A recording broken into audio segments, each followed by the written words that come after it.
How can everyone contact you directly in Snapchat? Today guys, I will show you how to turn on this option. Just watch the video until the end. You go first and you open your Snapchat.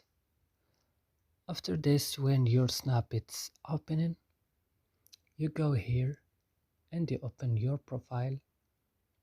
Then you go to settings here and click, and then you go